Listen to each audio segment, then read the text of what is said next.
ሰዎች ምስጢረ ሥላሴ ምን ማለት እንደሆነ ባለመረዳታቸው ሶስት አምላክ ምናመልክ አድርገው የሚረዱ ሰዎች አሉ። አብም አምላክ ከሆነ ወልድም አምላክ ከሆነ መንፈስ ቅዱስም አምላክ ከሆነ እንዴት ነው ሶስት አምላክ ሊሆኑ የማይችሉት? አልገባ ሲላቸው ከመጨናነቅ የራሳቸው ቲዎሪ ፈጥረው ብዙ አይነት የክህደት ትምህርቶች አስተምሯል። በመጀመሪያ እግዚአብሔር ሰማይና ምድርን ምን አለ? ፈጠረ።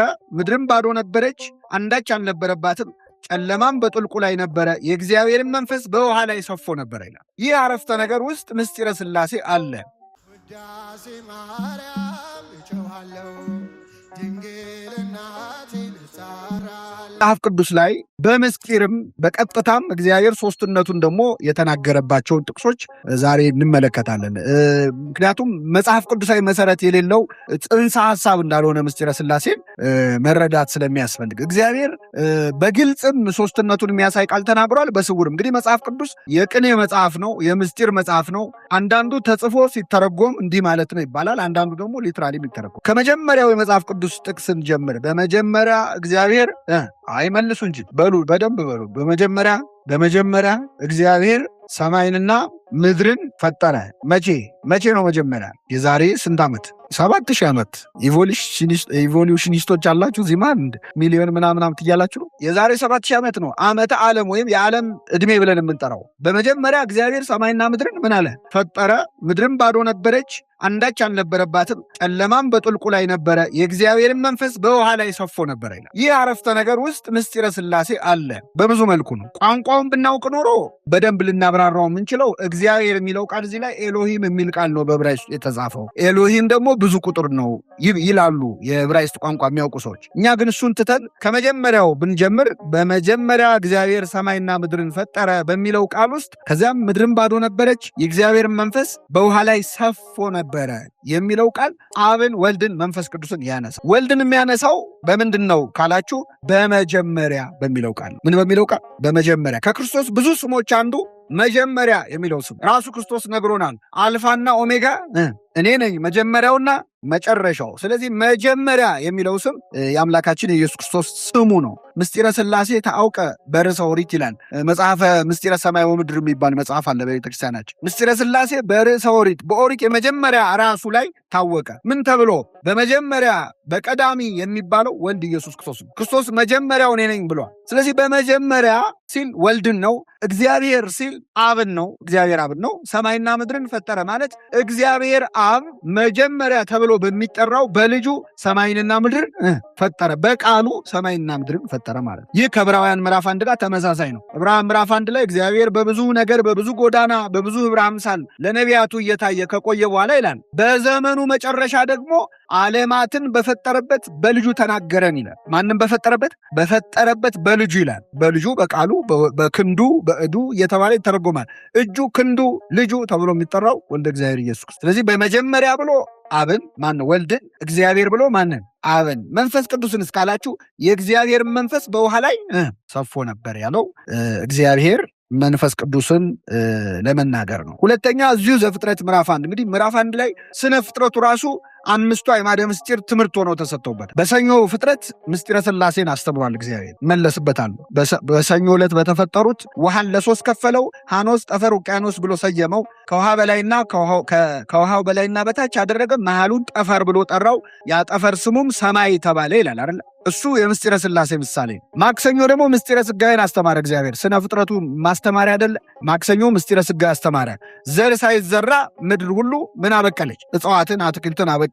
ዘር ሳይዘራባት ያበቀለች የማክሰኞ እርሻ ማነች? እመቤታችን። ስለዚህ ሰኞ ምስጢረ ሥላሴውን፣ ማክሰኞ ምስጢረ ሥጋዌውን፣ ረቡዕ ምስጢረ ቁርባንን አስተማረ። ምስጢረ ምንም? ቁርባንን አስተማረ። ቁርባንን ደግሞ እንዴት ነው ያስተማረው? ፀሐይ የወጣበት ነው። ፀሐይ ደግሞ የሥጋው ደግሞ የክርስቶስ ምሳሌ ነው። ፀሐይ ጽድቅ ተብሎ ይጠራል። ስሜን ለምትፈሩ ለእናንተ የጽድቅ ፀሐይ ትወጣላችኋለች ተብሎ ተነግሯል። በዚህ በማቴዎስ ወንጌል ምዕራፍ 5 ላይ ደግሞ ቁጥር 45 ጠላቶቻችሁን ውደዱ፣ የሚረግሟችሁን መርቁ ይላል። ከመ ትኩኑ ውሉደ ለአቡክሙ ዘበሰማያት፣ ለሰማይ አባታችሁ ልጆች ትሆኑ ዘንድ ይልና እሱ በኃጥአንና በጻድቃን ላይ ፀሐይን ያወጣል ይላል። በኃጥአንና ሥጋው ደሙ የሚፈተተው ይላሉ። ይህን ሲተረጉሙ አባቶቻችን ለጻድቃን ብቻ ሳይሆን ለኃጢአተኞችም ነው አይደለ?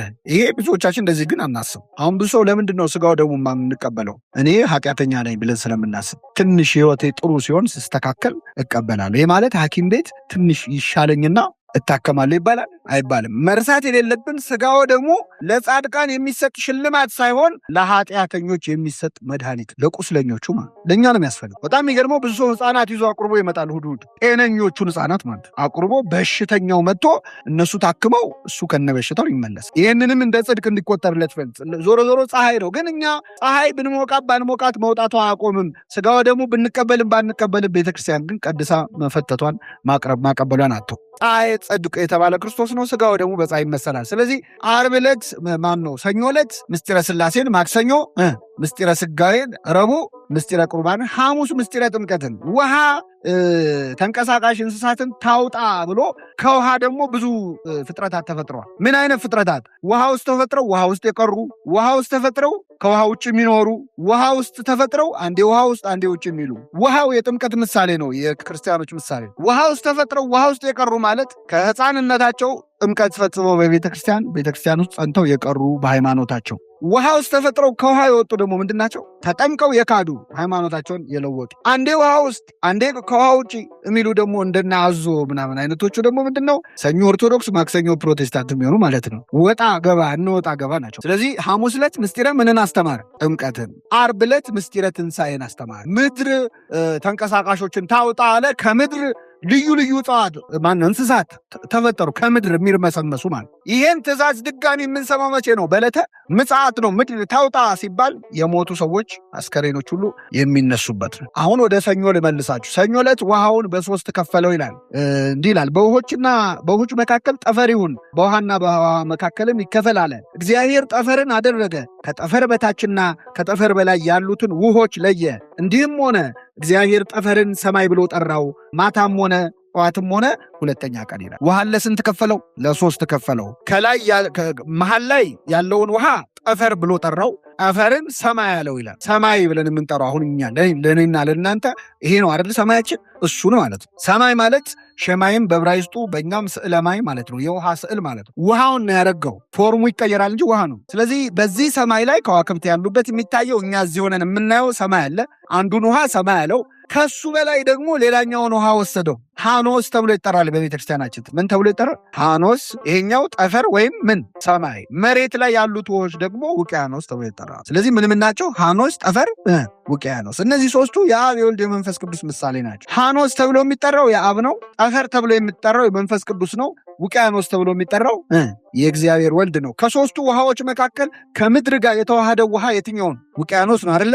ከአብ ከወልድ ከመንፈስ ቅዱስ መካከል ከኛ ጋር የተዋሃደው ማን ነው? እግዚአብሔር ወልድ ስለሆነ ውቅያኖስን በወልድ እንመስለዋለን። መንፈስ ቅዱስ የምናየው ነው፣ በስራው የምናየው ነው። ሲያበራ ከዋክብት በሱ ላይ ሲሆኑ ነው። በመንፈስ ቅዱስ ያደረባቸው ሐዋርያት ትምህርታቸውን ሰምተናል፣ ታምራታቸውን አይተናል። እንደ ከዋክብት የሚያበሩ ከዋክብት የሚባሉ ቅዱሳን ናቸው። ይሄ በብዙ ቦታ ኮከብም ኮከብ የይስ ክብሩ፣ ከአንዱ ኮከብ ክብር የሌላው ኮከብ ክብር ምን ይላል? ይበልጣል። ጊዮርጊስ ኃያል ኮከበ ክብር እያላቸው አልዘመራችሁ? ስለዚህ ከዋክብት ተብሎ ይጠራሉ። ቅዱሳን ናቸው። በመንፈስ ቅዱስ ተመርተው ብዙ ድንቅ ነገር የሚያደርጉ ለእኛ የሚያበሩ ማለት ነው። እማናየው ድምፁ ግን አልፎ አልፎ ሊሰማ የሚችለው ሃኖስ ነው። ከአብ ከወልድ ከመንፈስ ቅዱስም የምወደው ልጄ ይህ ነው እርሱን ምን በሉት ሲል የሰማነው ማንን ነው? አብን ነው።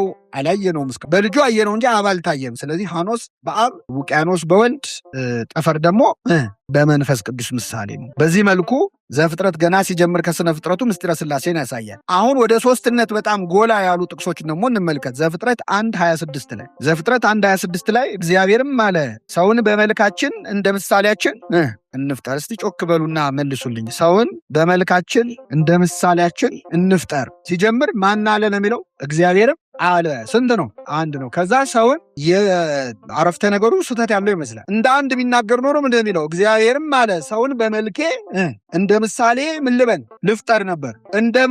እንደ ምሳሌያችን እንፍጠር ነው ያለ። እንፍጠር የሚለው ቃል ስንት መሆኑን ያሳያል? ሶስት መሆኑን ያሳያል። ከአንድ በላይ መሆኑን አይደለ? ሶስት መሆኑን አሁን ስለምናቅ ነው ሶስት ዘላችሁ ምስጢረ ሥላሴ ላይ የምትሄዱ። ግን ከአንድ በላይ መሆኑን ያሳያል። ያሳይ። እዚህ ላይ የሰው ልጅ ምን አይነት ክብር እንደተሰጣ እግዚአብሔር ከዛ በፊት ፍጥረታትን ሲፈጥር ብርሃን ይሁን ሲል ብርሃን ሲሆን ነበረ። ምድር እንደዚህ ታብቅል ሲል ስታበቅል ነበረ። ውሃ ታውጣ ሲል ሲያወጣ ነበረ። ቀጥሎ ደግሞ አፈር ሰውን ታብቅል አላለም።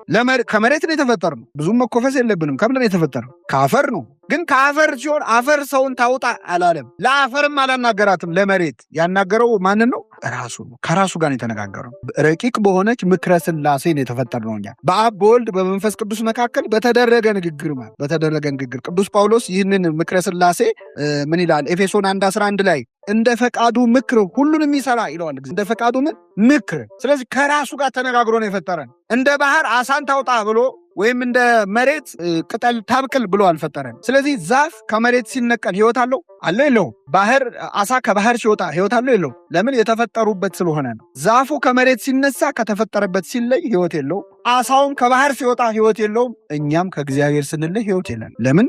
ከራሱ ተነጋግሮ ነው የፈጠረን። አክብሮ ማለት ለአክብሮ ተሰብ ጭቃ ይዞ ታየ ይላል ቅዳሴያችን። ጭቃ ይዞ ታየ። በግብር መፍጠር ይችላል እኮ እኛን ምን ይህን ያህል እኮ እንትን አይደለም፣ ግን ዝም ብሎ መፍጠር ሲችል አክብሮ። ስለዚህ ሰው ከአፈር መፈጠሩን ስታይ ትንቀዋለህ፣ ደግሞ የተፈጠረበትን ሁኔታ ስታይ ታከብረዋለህ። ከፍጥረት ሁሉ በላይ ተከብሮ የተፈጠረ ስለሆነ ማለት ነው። እና በዚህ ቃል ግን ሰውን በመልካችን እንፍጠር ብሎ ከአንድ በላይ መሆኑን አሳየን። ተመሳሳይ ጥቅስ ዘፍጥረት 2:18 ላይ ሰው ብቻውን ይሆን ዘንድ መልካም አይደለም፣ የሚመቸውን ረዳት እንፍጠርለት። አሁንም ከአንድ በላይ መሆኑን ያሳያል። ከዚያ ዘፍጥረት 3:22 ላይ የሰው ልጅ ዕፀ በለስን በላ፣ የእግዚአብሔርን ትእዛዝ ጣሰ፣ ክብሩ ጸጋው ረገፈ፣ ተዋረደ፣ እርቃኑን ወጣ ከገነት። እግዚአብሔርም ቁርበት አልብሶ ሸኘ። ሲሸኘው እግዚአብሔር ምን አለ? አዳም ክፉውንና መልካሙን በማወቅ ከእኛ እንደ አንዱ ሆነ። እስቲ በሉ ከእኛ እንደ አንዱ ሆነ። እግዚአብሔር አሁን ከእኛ ብሎ ሲናገር አሁንም ከአንድ በላይ መሆኑን ያሳያል አይደል? እንግዲህ መጽሐፍ ቅዱስ ላይ ፍጥጥ ብሎ የተቀመጠ ነው። ከእኛ እንዳንዱ ሆነ ያለው አንደኛ ምስጢረ ሥላሴን ሲያስተምረን ነው። 3 ምክንያት ነው ያለው። አንደኛ ምስጢረ ሥላሴን ሲያስተምረን ነው አሁን የምንማረው። ሁለተኛ በፍና ተሳልቆ ነው ይላሉ አባቶቻችን። አዳም ክብር አግኝቼ አምላክ ሆናለሁ ብሎ አስቦ አይደል የበላው? ዛፍ በልቶ አምላክ ሊሆን ማለት ነው። እና በቃ ሆነ አምላክ ሆነ ብሎ ዘበተበት እግዚአብሔር። እንኳን አምላክ ሊሆን ሰው መሆንም አልቻለም። ከዛ በኋላ አይደለ እንደተፈጠር ነው ያህል እንኳን መሆን አልቻለም ክብራችን። ሶስተኛው ግን ትንቢት ነው። አዳም አሁን ዕፀ በለስ በመብላቱ ምክንያት ከክብሩ ተዋረደ። ከክብሩ መዋረዱን አይቶ እግዚአብሔር ሊያድነው ምን ይሆናል? ሰው ይሆናል። ስለዚህ አሁን በመብላቱ ምክንያት አዳም ከኛ እንደ አንዱ ሆነ ብሎ የምስጢረ ሥጋዌ ትንቢት እየተናገረ ነው እግዚአብሔር። እስካሁን ግን የተነገሩት ከአንድ በላይ መሆኑን የሚያሳዩት። ዘፍጥረት 11:7 ላይ ግን ከአንድ በላይ ብቻ አለመሆኑን የሚያሳይ ሌላ ቃል እግዚአብሔር ተናገረ። ይኸውም የሰው ልጆች ትልቅ ህንፃ ሊሰሩ ትልቅ ፕሮጀክት ጀምረው ነበረ። ከጥፋቷ በኋላ ነው። የተለያየ ምክንያት ይጠቀሳል። እግዚአብሔር ላይ ሊያምፁ የሚሉ አሉ። የጥፋቷ በመምጣቱ የጠፋ ነው ምድር ላይ ስለተገኘ ነው። ከፍ አድርገን ብንሰራ ድጋሚም የጥፋቷን ቢያመጣው ምንም አንሆንም ብለው አስበው እንደ ሴፍቲ ሐሳብ አላቸው ይባላል። ያም ሆነ ይህንን ፕሮጀክት እግዚአብሔር ሊያስቆመው ወደደ። ምን አለ? እግዚአብሔርም እንዲህ አለ፣ ኑ እንውረድ። አንዱ የአንዱን ነገር እንዳይሰማው ቋንቋቸውን እንደባልቀዋል። ኑ ሲል ከስንት በላይ መሆናቸው? ኑ ለማለት ቢያንስ 2 ያስፈልጋል አይደል? ስለዚህ አሁን 3 መከራከሪያ ማረው 5 ቢሆኑስ ሊል ይችላል። አብረውት ያሉት 5ም ቢሆኑ ኑ ማለት ይቻላል አይቻልም? ግን ቢያንስ ከ2 በላይ መሆኑን አሁን አረጋግጠናል። ቢያንስ 3። ከዚህ በኋላ እንግዲህ እግዚአብሔር በግልጽ አንድነት ሶስትነቱን የሚያሳይ ታሪክ ያየነው በአብርሃም ታሪክ ውስጥ ነው። ዘፍጥረት 18 ሙሉ ምዕራፉን ስናነበው እግዚአብሔር አንድነት ሶስትነቱን ከዚያ በፊት ከነበሩት ታሪኮች በተሻለ አሳይቶናል። ከዚያ በፊት ግን አብርሃም፣ ይስሐቅ፣ ያዕቆብ ራሳቸው የአብ የወልድ የመንፈስ ቅዱስ ምሳሌ ናቸው። ማን ሶስቱ አርስተ አበው ብለን የምንጠራቸው አብርሃም፣ ይስሐቅ፣ ያዕቆብ የአብ የወልድ የመንፈስ ቅዱስ ምሳሌ ናቸው። አብርሃም የአብ ምሳሌ ነው። ይስሐቅ የወልድ የያዕቆብ የመንፈስ ቅዱስ ምሳሌ ናቸው። አብርሃም የአብ ምሳሌ የሆነው በተለይ ከልጁ ታሪክ ጋር በተያያዘ ነው። አብርሃም አንድ ልጅ ነበረው። ከዚያ በፊት ከገረድ የወለደውን ሳንቆጥር ማለት ነው። ለረጅም ዓመት ታግሰው ጠብቀው አብርሃምና ሳራ በጋራ የወለዱ ልጃቸው ማን ነበረ? ይስሐቅ ነበረ። የታገሰ ከሚስቱ ይወልዳል ይባላል አይደል? ታግሶ እግዚአብሔር ልጅ ሰጣቸው። መጀመሪያ አይሰጠንም ብለው ነበረ፣ ግን ሰጣቸው። ያንን ልጁን ከወለደ በኋላ ጥቂት ልጁ እንዳደገ እግዚአብሔር መጣና የምትወደውን አንድ ልጅን ይስሐቅን ምን በልልኝ ሰዋልኛ ሲለው፣ እንዴ ጌታ ወይ ዘርህን እንደ ሰማይ ከዋክብት እንደ ምድር አበዛዋለሁ ብለህ ልጅን ካረድኩ እንዴት አላለው። አብርሃም በጣም ትልቁ ጸጋውን መሰላችሁ፣ በረከቱ ይደርብን። ጥያቄ አያውቅም። ይገርማቸዋል። መከተል ነው። ተነስተህ ከዘመዶች ሀገር ውጣ ሲባል የት ነው አላለ። ዝም ብለው ውጣ ሲባል ወጣ። ወደማሳይ ምድር ሂድ ዝም ብሎ መሄድ ነው። አሁንም ጥያቄ አልጠየቀም። እንዴ በጎች አሉኝ አይደል ወይ? ደህና በድ መርጬ ለምን አልሰዋልህም? ልጄን እንዴት እኔ ልሰዋ እችላለሁ አላለም። አብርሃም ተቀበለ፣ ታዘዘ። መናኝም ነው አብርሃም፣ ህጋዊም ነው። የመነኮሳትም በመናኝነቱ ምሳሌ ይሆናል፣ ለህጋውያንም ደግሞ በመታዘዙ በብዙ መንገድ ምሳሌ ይሆናል። እና አብርሃም እሺ አለ። የምትወደውን አንድ ልጅህን፣ እግዚአብሔር እንግዲህ ሁላችን ይጠይቀናል እኮ የምትወደውን አንድ ልጅህን ሰዋልኝ ይለናል። በነገራችን ላይ እግዚአብሔር አይ ልጅ የሌለን እስካላችሁ ብዙ የምንወዳቸው እኮ ይስሐቆች አሉን አይደለ? የሆነ ነገር እንድጥልለት ይፈልጋል እግዚአብሔር ለሱ ብለህ እሺ አለ አብርሃም። በጠዋት ተነስቶ በማለዳ አህዮቹን ጫነ፣ ሊሰዋ ልጁን መንገድ ጀመረ። እዚህ ላይ በጣም የሚገርማችሁ አብርሃም በጠዋት ተነሳ ነው የሚለው። በምን ተነሳ? ልጅ መሰዋት ደስ ይላል እንደው ከመቼው ነግቶ አርጀው ብሎ ነው አይደለም። ግን ከቆየው ሐሳቤን እንቀይራለሁ ብሎ ፈራ። በአመነታስ ልጄን ሳየው ሳስቼ ከምዳከም ብሎ በጠዋት ሕገ እግዚአብሔር ለመፈጸም እኔ እንደውም ጠዋቱን ተውትና እኔ ያን ሌሊት አብርሃም እንዴት አደረ የሚለው ይገርመኝ። መቼስ ሌሊት ደስ እያለው ነው የሚያድረው። ልጄን እንዴት ነው የምሰዋው? አሁን እንዴት አድርጌ ልጄን እንዴት አርደዋለሁ? እሱስ ላርድ ነው ስለው ምን ይለኛል? ለሚስቴስ እንዴት ነው የምነግራት? ለሳራ ልጅሽን ላርደው ነው ምን ይመስልሻል ሊላት ይችላል። ሲላት ደግሞ እንዴ ማረድ ካማረ ከገረድ የወለድከው እስማኤል አለ አይደል እንዴ? የማረድ ከሆነ ያማረ እሱ ረዳ፣ እኔ በስተርጅና የወለድኩትን ልጅ ብትለውስ ብታስቀረውስ? ይህ ሁሉ ጭንቀት አለ አብርሃም። ሲሰቃይ አድሮ ጠዋት ተነሳ፣ አህያውን አስጭኖ መንገድ ጀመረ። የ3 ቀን መንገድ ያህል ተጓዘ ይላል። የስንት ቀን ስቃይ እኮ ነው። አብረው ሲውሉ ሲያድሩ ይስሐቅ እንቅልፍ ሲወስደው እኮ ሲያየው የሚያየው ነገ የሚያርደውን ልጁ ነው። በጣም ስቃይ ነው። መጨረሻ ላይ ተራራ ላይ ወጣ። ሎሌዎቹን እዚህ ቆዩ አለ።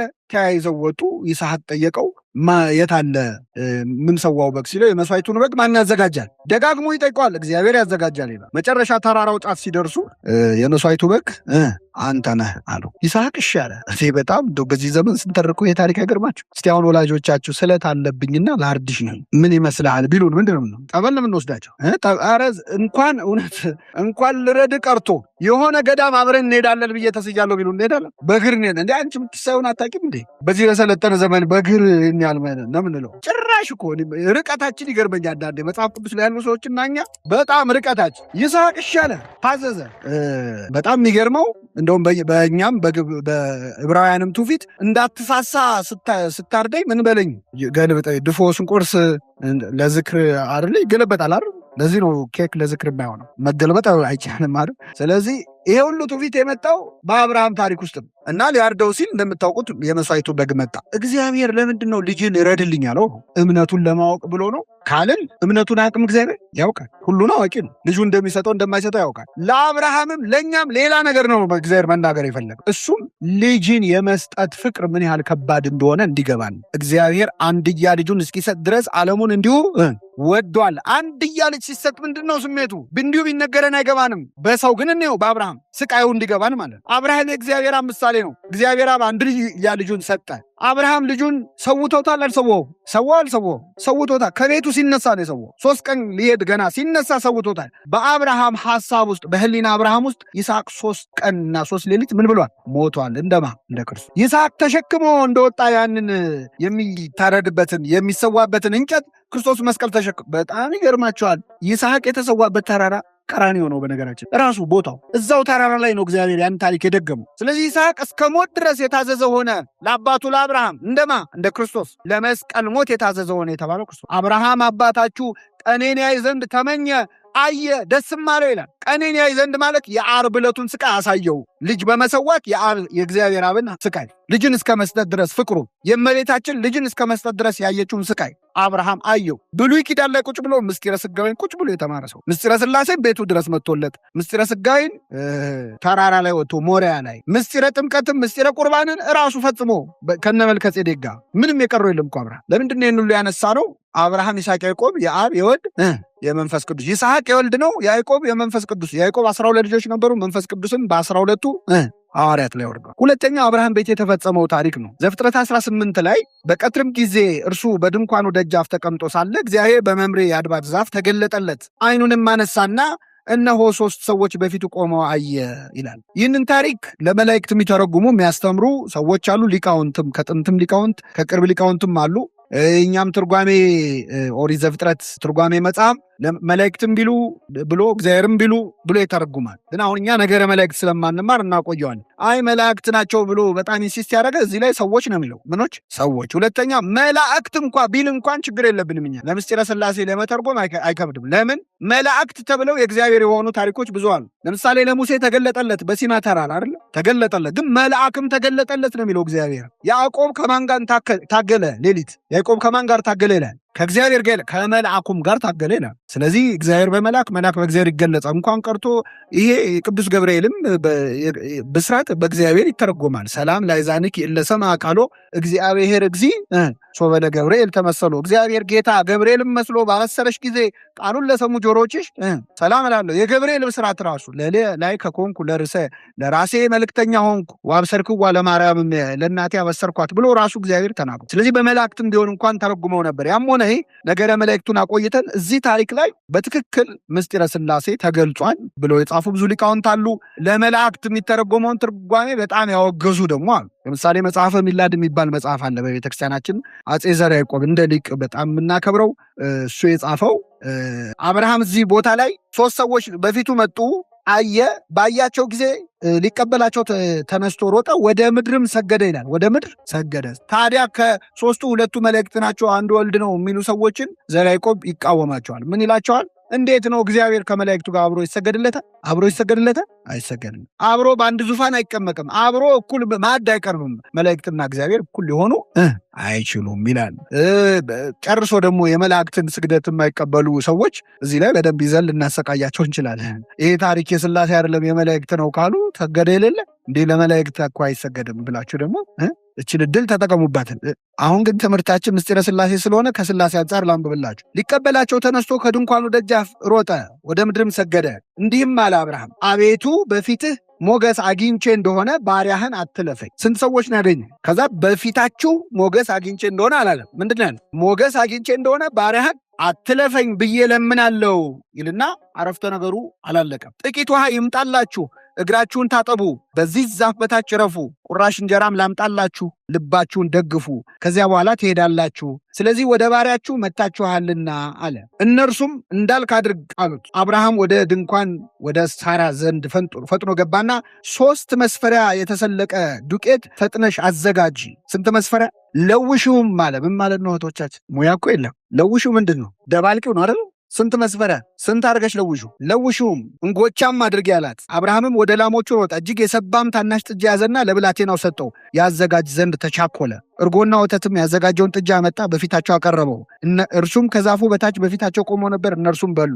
እነርሱም ሚስት ሳራ ወዴት ናት አሉት። እርሱም በድንኳን ውስጥ ናት አላቸው። እርሱም የዛሬ ዓመት፣ አሁን ደግሞ ተናጋሪው ቁጥሩ ይቀየራል። እነርሱም ሲል ቆይቶ እርሱም የዛሬ ዓመት እንደ ዛሬው ጊዜ ወደ አንተ በእውነት መለሳለሁ፣ ሚስት ሳራም ልጅን ታገኛለች አለ። ሳራም በድንኳን ደጃፍ በስተኋላ ሳለች ይህን ሰማች። አብርሃምና ሳራም በዕድሜያቸው ሸምግለው ፈጽሞ አርጅተው ነበር። በሴቶች የሚሆነው ልማድ ከሳራ ተቋርጦ ነበር። ሳራም በልቧ እንዲህ ስትል ሳቀች፣ ካረጀው በኋላ በውኑ ፍትወት ይሆንልኛልን? ጌታዬም ሸምግሏል። እግዚአብሔርም አብርሃምን አለው፣ ካረጀው በኋላ በውኑ ወልዳለሁ ስትል ሳራ ለምን ታቀች? በውኑ ለእግዚአብሔር የሚሳነው ነገር አለን?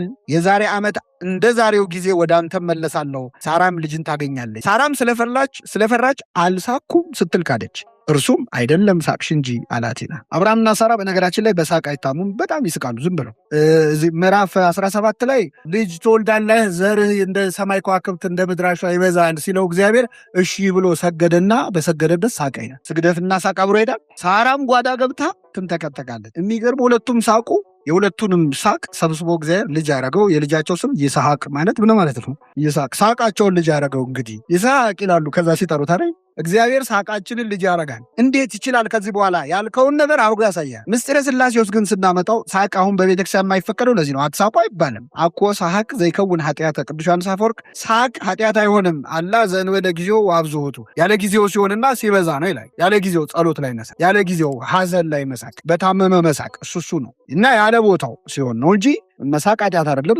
ጭፍግግ ማለት መንፈሳዊነትም አይደለም። ግን ሳቅ አንዱ በቤተ መቅደስ በጸሎት ላይ በቅዳሴ ላይ የማይፈቀደው ሳራ የሳቀችው ተጠራጥራ ነው አይደል? እንዴት ልጅ ወልዳለሁ ብላ ነው አይደል? ስለዚህ ሳቅ የጥርጥር ምሳሌ። ቅዳሴ ላይ ቢስቅ ሰው መስዋዕቱን ተጠራጠረ ያሰኛል ብሎ አባቶቻችን አስተምረዋል። ለማንኛውም በዚህ ስፍራ ላይ አንዴ እንደ አንድ አንዴ እንደ 3 አድርጎ አብርሃም የተናገረው ስለ እግዚአብሔር አንድነትና ሶስትነት ነው።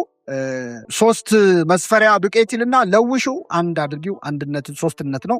ወረድ ስንል የዛሬ ዓመት ወደ ቤትህ እመጣለሁ ያለው ለጊዜው ይስሐቅ ካንተ ይወለዳል ለማለት ነው። ግን እግዚአብሔር ድጋሚ የዛሬ ዓመት የመጣው ወደ እመቤታችን ነው፣ ወደ አብርሃም ድንኳን ወደ ድንግል ማርያም ከአብርሃም ዘር ወደ ተወለደችው ማለት ተመልሼ ወደ አንተ ቤት እመጣለሁ ማለት ከአንተ ዘር እወለዳለሁ። በጣም ይገርማል። ሳራ ሳቀች። እንዴት እኔ ሸምግዬ የለ ብላ ሳቀች። እመቤታችን እንዴት ያለ ወንድ ዘር እወልዳለሁ ብላ ስቃለች? አልሳቀች። የዛሬ ዓመት እመጣለሁ የሚለውን የእግዚአብሔር መልእክት አላቃለለችም። የልጅ አዋቂ ነበረች እመቤታችን። ግን እንዴት ይሆናል ብላ ስትጠይቅ ሳራ ስትስቅ ምን አለ እግዚአብሔር? በውኑ ለእግዚአብሔር ቅዱስ ገብርኤል ስለእመቤታችን ምንድን ነው ያለ? ስለዚህ ምስጢረ ሥጋዌ ይሆናል ማለት ነው። እና አብርሃም ታሪክ ውስጥ ይህን እናገኛለን። ጥቂት ጥቅሶችን ጨምርና እናበቃለን። ከዘፍጥረት 18 በኋላ መዝሙረ ዳዊት ላይ እና ሌሎች መጽሐፍት ላይ ያሉ ጥቂት ጥቅሶች ልጨምርላችሁ፣ መጽሐፍ ቅዱሳዊ ጽንሰ ሐሳብ መሆኑን እንድትረዱ። የመጀመሪያው መዝሙረ ዳዊት ነው። መዝሙር 110 ከቁጥር 1 መዝሙር 110 ከቁጥር 1 ከዚህ በኋላ የማንጠቀምባቸውን ጥቅሶች ብቻ ነው የምነግራችሁ። ጌታ ጌታዬን በሉ እስኪ ጠላቶችህን ከእግርህ መርገጫ እስካደርግልህ በቀኜ ተቀመጥ አለው። ይሄ መዝሙረ ዳዊት ላይ ነው ያለው። ማንን ነው ያለው? ጌታ ጌታዬ። እና ክርስቶስ ይችን ጥቅስ ጠቅሶ አይሁድን አስጨንቋቸዋል። የማቴዎስ ወንጌል ምዕራፍ 2 ቁጥር 42 ላይ ጌታችን ምን አላቸው? ዳዊት ክርስቶስ የዳዊት ምኑ ነው ብሎ ጠየቃቸው። ክርስቶስ የዳዊት ምንድን ነው? እናንተ መልሱልኝ። ያ አይነ ስውርም ያውቀዋል እንኳን ምን ብሎ ነው የጸለየው? የዳዊት ልጅ ሆይ ምን በለኝ ማረኝ ብሏል። ስለዚህ ስለ ክርስቶስ ምን ይመስላችኋል? የማንስ ልጅ ነው ብሎ ጠየቃቸው። የዳዊት ልጅ ነው አሉት። እርሱም እንኪያስ ዳዊት ጌታ ጌታዬ ጠላቶችን የእግርህ መረገጫ እስካደርግልህ ድረስ በቀኜ ተቀመጥ አለው ሲል እንዴት በመንፈስ ጌታ ብሎ ይጠራዋል? ዳዊትስ ጌታ ብሎ ከጠራው እንዴት ልጁ ይሆናል አላቸው። አንድም ቃልስ እንኳ ይመልስለት ዘንድ የተቻለው የለም። ከዚያም ቀን ጀምሮ ወደፊትም ማንም ሊጠይቀው አልደፈረም ይላሉ። አይሁድ ደስ የሚሉት ማዋጣ ሲሆን መሰስ ብለው ምን ይላሉ? ይሄዳሉ። ብዙ ቦታ ታገኟቸዋለች። ክርክሩ አላመርስ ኒቆዲሞስም ሌላም እንዲህ በደንብ ሲያፋጧቸው ዞር ይላሉ እንጂ የማይሆን ክርክር አይከራከሩ። ይህንኑ ስልት ሐዋርያት ሥራ ምዕራፍ 2 ላይ ቅዱስ ጴጥሮስ ተጠቀመበት። ድጋሚ ጌታ ጌታዬን ያለው ጌታ ያለው አብን ነው። ጌታዬን ያለው ወልድን ነው። ጠላቶችን ከእግር መረገጫ እስካደርስ ድረስ በቀኜ ምን በል ተቀመጥ ያለው ከእኔ ጋር እሩይ ሆነ። ስለ ቀኝ ሌላ ጊዜ እንማረዋለን። ያን ማለት ነበር። ይህን አይሁድ ሊተረጉሙ ስላልቻሉ አንድነት ሶስትነት ስለማይገባቸው ጥለው ሄደዋል። ሐዋርያት ሥራ ምዕራፍ ስንት አልኳችሁ? 2:34 ላይ ደግሞ ይህንኑ ታሪክ ቅዱስ ጴጥሮስ በስብከቱ ተናግሮታል። እንዲህ አለ። ከትንሣኤው ይጀምራል። የትንሣኤውን ልዝለለውና እኔ የመጨረሻውን ላንብብላችሁ። ዳዊት ወደ ሰማያት አልወጣም፣ ነገር ግን እርሱ ጌታ ጌታዬን ጠላቶችን የእግርህ መረገጫ እስካደርግልህ ድረስ በቀኝ ተቀመጥ አለው ይላል። እንግዲህ እናንተ የሰቀላችሁትን ኢየሱስን እግዚአብሔር ጌታም ክርስቶስም እንዳደረገው የእስራኤል ወገን ሁሉ በእርግጥ ይወቅ ብሎታል። ስለዚህ በመዝሙረ ዳዊት በዚህ ስፍራ ጌታ ጌታዬ ተብሎ የተጠራው ስለ አብና ስለ ወልድ ነው። ሌላ አንድ ጥቅስ ልጨምርላችሁ። መዝሙር 2:7 እግዚአብሔር አለኝ በሉ እስኪ አንተ ልጄ ነህ እኔ ዛሬ ወለድኩ። ተናጋሪው እግዚአብሔር አብ ነው። የሚናገረው ለማን ነው? ለወልድ ነው። አንተ ልጄ ነህ እኔ ዛሬ ወለድኩ። መቼ ወለድኩ? ዛሬ መቼ ነው? ዛሬ አይደለ? ነገም ስንገናኝ ዛሬ መቼ ነው ስላችሁ መቼ ነው የምትሉት? ኢተርኒቲ ዘላለማዊነትን ነው የሚያሳየው። እግዚአብሔር አብ ወልድን የወለደበት ከዚህ ወዲህ ነው ሊባል ይችላል? አይችልም። የማይቆም ማቋረጥ ዘያህልቅ ልደቱ ይላል፣ የማያልቅ ልደቱ ይላል። እና ይህን በቦታው እንማረዋለን። በዛ ምክንያት ነው ይህንን ዕብራውያን 1:5 ላይ ከመላእክትስ አንተ ልጄ ነህ እኔ ዛሬ ወለድኩ ያለው ማንን ነው ይላል። መዝሙር 110 ከቁጥር 3 ከአንተ ጋር በሉ እስኪ ቀድሞ በኃይልህ ቀን በምንህ ቀን ምስሌከ ቀዳማዊ በዕለተ ኃይል ከአንተ ጋር እንግዲህ ስለ ቅድመ ዓለም ነው የሚያወራው። በዕለተ ኃይል ዓለምን በፈጠርኩበት ቀን በብርሃኖሙ ለቅዱሳን በቅዱሳን ብርሃን ማለት መላእክት ብርሃን ሲፈጠር አይተው ያመሰገኑ ናቸው። እነሱ ከተፈጠሩ በኋላ ነው እግዚአብሔር ራሱ ብርሃን ይሁን ያለው እና ከአንተ ጋር በፍጥረት ጊዜ በኃይልህ ቀን በቅዱሳን ብርሃን ከአጥቢያ ኮከብ አስቀድሞ ከሆድ ወለድኩ ይላል። ከአጥቢያ ኮከብ የተባለው ሰይጣንም የአጥቢያ ኮከብ ይባላል። አንተ የአጥቢያ ኮከብ ወይ እንዴት ወደክ ይላል። መላእክትም የአጥቢያ ከዋክብት ይባላሉ። ለክርስቶስም ይተረጎማል። ከመላእክት መፈጠር በፊት ከዓለም አስቀድሞ ከሆድ ወለድኩ ማለት ባህሪ ዘእምባህሪ አካል ዘእምአካል ወለድኩ ማለት። ምሳሌ 10:1 ላይ በጣም በግልጽ ብሉይ ኪዳን ላይ ያለ የማይመስል ጥቅስ ተጽፏል። ምሳሌ 30 ከቁጥር 1 ላይ አንድ ሰው ነው፣ ሰሎሞን አይደለም ተናጋሪው፣ አንድ ሰው ነው። እንዲህ ይላል ምሳሌ 30 ከቁጥር 1 ላይ የአጉር ቃል አጉር የሚባል ሰው ነው። እኔ በእውነት ከሰው ሁሉ ይልቅ ደንቆሮ ነኝ ይላል። የሰውም ማስተዋል የለብኝም፣ ጥበብን አልተማርኩም፣ ቅዱሱንም አላወቅኩትም። ወደ ሰማይ የወጣ የወረደስ ማን ነው? ነፋስንስ በእጁ የጨበጠ ማን ነው? ውሃንስ በልብሱ የቋጠረ ማን ነው? የምድርን ዳርቻ ሁሉ ያጸና ማን ነው? ይልና ይህን ታውቅ እንደሆንክ ስሙ ማን ነው? የልጁስ ስም ማን ነው ብሎ ይናገራል። የምኑ ስም እንግዲህ ተመልከቱ። ስሙ ማን ነው? የልጁስ ስም ማን ነው? ይሄ ብሉይ ኪዳን ላይ የሚገኝ ጥቅስ አይመስልም። ሁለት ልንገራችሁና ባበቃ ይሻለኛል። የሐዲስ ኪዳኑን በቦታው ስለምንማረው የብሉይውን ብቻ ለመጨረስ ማለት። አንደኛው ትንቢተ ኢሳይያስ ምዕራፍ 6 ላይ ትንቢተ ኢሳይያስ ምዕራፍ 6 ላይ ንጉሱ ኦዚያን በሞተበት ዓመት እግዚአብሔርን ከፍ ባለ ዙፋን ላይ ተቀምጦ አየሁት ይላል። ማን በሞተበት ዓመት? ኦዚያን። ምንድነው? ኢሳይያስ ኦዚያን የሚባል ንጉስ ነበረ። ኦዚያን በጣም በ16 ዓመቱ ነግሶ በጣም የተሳካለን ንጉስ ሆነ እና ያው ንጉስ ሕፃን ሲሆን ደግሞ ጥሩ አይደለም። ንጉስሽ ሕፃን ለሆነ ሀገር ወዮልሽ ይላል እና ጥጋብ አልቻለም፣ ትዕቢት አልቻለም እና ንግስናው ሲሳካለት፣ ቤተ መንግስቱ ሲሳካለት፣ ቤተ ክህነቱም አማረው። አንዳንዴ ባለስልጣናት የሆነ እንትን ሲያገኙ ቤተ ክርስቲያን ውስጡን ገብቶ መፈትፈት ይፈልጋሉ እና ገብቼ አጥናለሁ አለ። እግዚአብሔር በለምጽ መታው፣ ተዋረደ ከስልጣኑ። ከዛ 27 ዓመት ሙሉ ከንግስና ወርዶ ሌላ ሰው ልጁ ነው የመራው አገሩ። ያ ሲሆን ኢሳይያስ እያየ መቆጣት ሲገባው ዝም አለ እና እግዚአብሔር ስላልተናገረ በለምጽ መታው። ንጉስ ብለህ ፈርተህ እሱን እንዴት አትገስጸውም ብሎ 27 ዓመት የትንቢት ጸጋውን ነሳው። በለምጽ ተመቶ ቤቱ ቆየ። ለነቢይ ለምጽ መመታት ያኔ በጣም ከባድ ነው። ከ27 ዓመት በኋላ ኦዚያን ሞተ። ሲሞት እግዚአብሔር በዙፋን ላይ ሆኖ ታየው ለኢሳይያስ። ምን ማለት ነው? አንተ የፈራኸው ንጉስ ሞተ፣ እኔ ግን በዙፋኔ አለው። እሱን የፈራው አይደለ፣ እኔ ግን አለው ለማለት ነው። እና ታየው ቅዱስ ቅዱስ ቅዱስ የሰራዊት ጌታ እግዚአብሔር፣ ምድር ሁሉ በክብሩ ተሞልታለች እያሉ ሲዘምሩ አየዋቸው ይላል። ምን እያሉ? ቅዱስ ቅዱስ ቅዱስ ቅዱስ የሰራዊት ጌታ፣ ምድር በክብሩ ምን ብላለች? ይህ እንግዲህ ቅዳሴ ላይ ቅዱስ ቅዱስ ቅዱስ እግዚአብሔር ያን እንላለን አይደለ? እሱ ማለት ነው። ቅዱስ ቅዱስ ቅዱስ የሚለው ስንት ጊዜ ነው? ግን እግዚአብሔር የሚለው ደግሞ አንድ ነው እና ሶስትነቱን ከአንድነቱ ያሳያል። ወደ ታች ስንወርድ ደግሞ እግዚአብሔር እንዲህ አለ፣ ማንን እልካለሁ አለ። እስኪ በሉ ማንስ ይሄድልናል? ይሄድልኛል አይደለም፣ ማንን እልካለሁ? ማንስ እዚሁ ምዕራፍ ላይ። ስለዚህ ማንን እልካለሁ ሲል ስንትነቱን ነው። ማንስ ይሄድልናል ሲልስ ሶስትነቱን ያሳየ። መጨረሻ ኢሳይያስ 48 ላይ ሐዲስ ኪዳን የማይመስል አንድ ጥቅስ ልንገራችሁ፣ ብሉይ የማይመስል ጥቅስ ልንገራችሁና አበቃለሁ። እኔ አይሁድን አግኝተናቸው እችን ጥቅስ ምን ብለው እንደሚተረጉማ ብናውቅ ደስ ይለን። ኢሳይያስ ስንት አልኳችሁ? 48 ከቁጥር 12 ጀምሮ ያዕቆብ ሆይ የጠራሁ እስራኤል ሆይ ስማኝ፣ እኔ ነኝ ይላል። እኔ ነኝ በነገራችን ላይ እግዚአብሔር ስሙ ነው። አነ ውእቱ አነ አያም ሁ አያም። እኔ ነኝ ካለ እግዚአብሔር ስሙ ነው። እኔ ነኝ፣ እኔ ፊተኛው ነኝ፣ እኔም ኋለኛው ነኝ። ማን ነው እያወራ ያለው ይመስላል? ፊተኛውና ኋለኛው ማን ነው? ክርስቶስ አይደለም? አልፋና ተመልከቱ። እኔ ነኝ፣ ፊተኛው ነኝ፣ ኋለኛው ነኝ። እጄም ምድርን መስርታለች፣ ቀኜም ሰማያትን ዘርግታለች። ስልጣኔ ማለት ነው። በጠራኋቸው ጊዜ በአንድነት ይቆማሉ ይልና እኔ ራሴ ይህን ተናግሬአለሁ። ወደ እኔ ቅረቡ፣ ይህንንም ስሙ። እኔ ከጥንት ጀምሬ በስውር አልተናገርኩም፣ ከሆነበት ዘመን ጀምሮ እኔ በዚያ ነበርኩ ይላል። ምን ካለበት ሌላ ጥቅስ አላስታወሳችሁ? ሁሉ በእርሱ ሆነ፣ ከሆነውም ያለ እርሱ እኔ ከጥንት ጀምሬ በስውር አልተናገርኩም፣ ከሆነበት ዘመን ጀምሮ እኔ በዚያ ነበርኩ ይልና አሁንም ጌታ እግዚአብሔርና መንፈሱ ልከውኛል። ማናማ ልከውኛል? ማን ነው ተናጋሪው? ወልድ ነው። ጌታ እግዚአብሔር ማን ነው? መንፈሱ ማን ነው? የሰማነውን በልቡናችን ያሳድር።